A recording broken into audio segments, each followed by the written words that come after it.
you know, this is our 40th birthday, and I think we're having a midlife crisis. So the board ought to get these little red sports cars now and just kind of work our way through it. I don't think that's going to happen, but I think we're kind of reevaluating. We had a lot of discussion in the executive committee, as you know, on these issues. Woody Allen had a saying, you know, he's not known for, maybe he's a philosopher, a comedian, if you will. He said, 80% of success is just showing up. And that is so true. I mean, I keep hearing that, but now I get to tell like a little, link that to a story. The reason I came up with that quote is because everybody prior to me came up with a Wally Ehrnfelt story. So I obviously got to serve with Wally Ehrnfelt in the last number of years of his life, and certainly impressed. And I remember him, in working with him, convincing me early on that you got to be at the table. If you really want to succeed in getting your projects and getting the interest in Medina County, you have to be at the table, even if it's not your project. Even if it's not in your immediate interest, the long-term interest, you need to be there. You need to be involved. You have to care as much about those other projects as you do your own. That was Wally Ehrnfelt. And certainly I try to take that to heart and try to convince, likewise, fellow Medina County people there. But what about this other 20%? 80% is just showing up. What about the other 20%? And there's a little story. Anybody you watch the program, are you smarter than a fifth grader? I think sometimes we get adults who kind of forget some of the lessons, so let me give you a little story about a coach and these young boys, a baseball coach, and he calls one aside and says, well, do you understand what cooperation is? Do you understand what a team is? Well, the boys, yeah, I do. Do you understand that what really matters is that we win together as a team, not how individually how you do? Yeah, I understand that, said the little boy. He says, so when you get struck out, you know you're not supposed to cuss out the umpire, right? Yeah, I know that. And that when you have a hit and you finally make it to first base and you get tagged out, you don't spit on the first baseman? And he goes, well, oh yes, I know that. And the coach says, good. Could you go over there and tell your mother that? Well, there's certain rules, I guess, that kind of that 20%.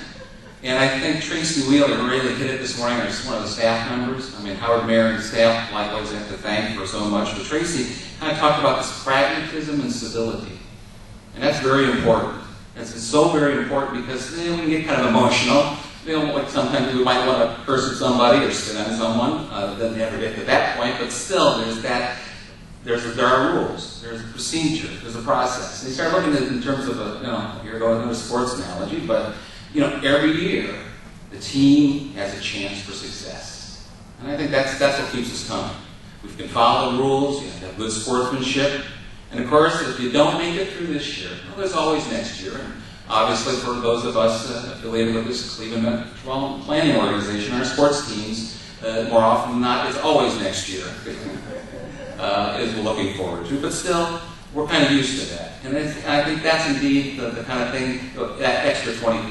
So yes, 80% are showing up, and 20% is that cooperation, it's that teamwork. Realizing that we're all going to rise, we're all going to win, but likewise we have rules and we have to have that pragmatic stability. And Tracy also said earlier that one of the things he said is that basically, as they got together and we had these differences, at the end of the day, we got the job done. And that's what we're there for. So I guess to take another philosopher out there, Larry the Cable Guy, you got to just get her done. And that's what we got to do, is go out there and still get her done for the public. It's not easy, as we've heard today, and we just got to, as elected officials and as people that are involved in the region, realize this is what the people expect.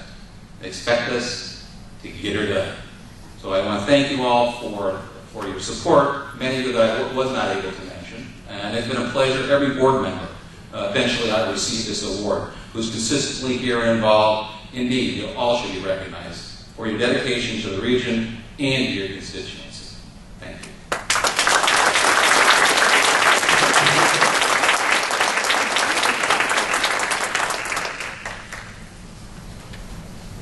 It has certainly been an honor to serve with Commissioner Hambley. I can't begin to tell you, I always looked up to him because he always had so much to say. I never quite understood everything he said, but everything he had a lot to say. And our board meetings are really interesting, and I don't think I'd ever miss them. It's been a real pleasure and a real honor for me to be here and to serve.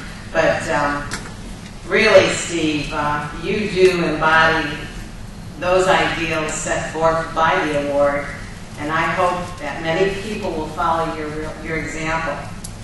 I'll tell you, it's not what you say, it's what you do every day in your life as you walk through your sequential life, day after day. You do those things over and over again, and you do it for the right reasons. You do it for the people you serve.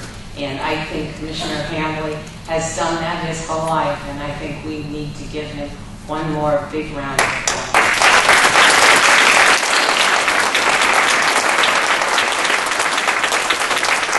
And now I'll return our program over to Howard Mayer. Thank you, and my congratulations to Steve as well. One of the things that's kind of fun about having a historian on the board is that there was a project that came before us on the completion of State Route 18 in United County. Steve did some unusual research. He found that that project was approved for completion on December 5th, 1941. Pearl Harbor happened 2 days later, and the project went to, all projects got shut down. How many years? 45? It took a while. Anyway, so, it's, I like to read history books, and I'm always trading titles with Steve, so anyway, congratulations. This now concludes our ninth annual summit and our 40th anniversary. I want to thank all of you, each and every one of you, for coming. Thanks again, and we'll see you at the 10th annual summit.